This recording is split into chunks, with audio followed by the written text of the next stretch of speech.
নমস্কার, আমি দেবজ্যোতি। কলকাতা টিভির ডিজিটালে আপনাদের সকলকে স্বাগত জানাই। প্রতিদিনের প্রত্যেকটি খবরের গুরুত্বপূর্ণ আপডেট পেতে কলকাতা টিভির পাশাপাশি কলকাতা টিভির ডিজিটালে চোখ রাখুন। এই মুহূর্তে সংবাদ মাধ্যম সোশ্যাল মিডিয়াতে ভাইরাল একটি খবর, সেটি হচ্ছে ভারতীয় জনতা পার্টির বনগাঁ দক্ষিণের বিধায়ক স্বপন মজুমদার। তিনি একটি দলীয় সভাতে তার দলের কর্মীদের উদ্দেশ্যে বেশ কিছু অশালীন মন্তব্য করেছেন। সেখানে তার পিতৃ পরিচয় থেকে শুরু করে বেশ কিছু অকথ্য ভাষায় গালাগাল মঞ্চে তিনি দাঁড়িয়ে বলছেন।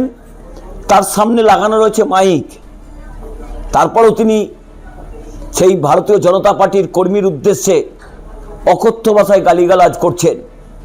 সমাজ মাধ্যমে তার ভাইরাল। তৃণমূল কংগ্রেসের পক্ষ থেকে সেটিকে সমাজ মাধ্যমে তারা টুইট আকারে প্রকাশ করেছেন।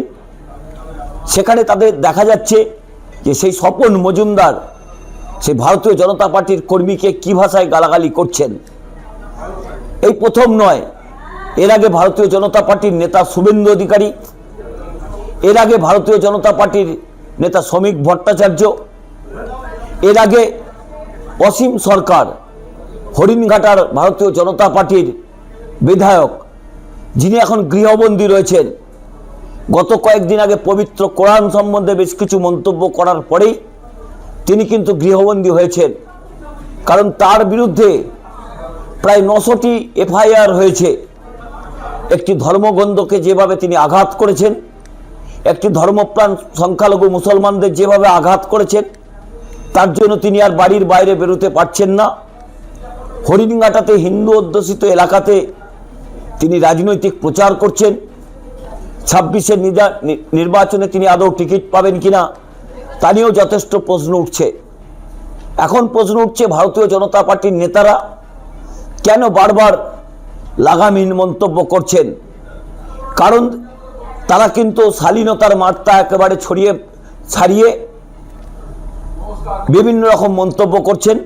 শুধুমাত্র এই রাজ্যের নেতারা নয়, সর্বভারতীয় ক্ষেত্রে কয়েকদিন আগে আমরা দেখেছি মধ্যপ্রদেশে, সেখানে দূষিত পানীয় জল খেয়ে বেশ কিছু জনের মৃত্যু হয়েছিল।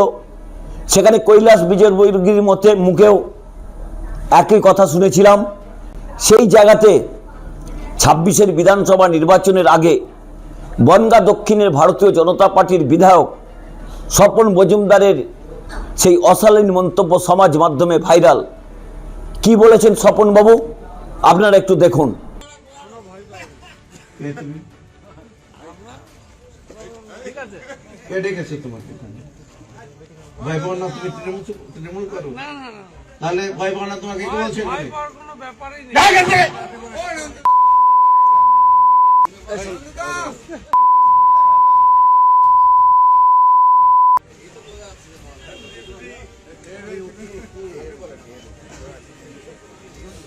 একদম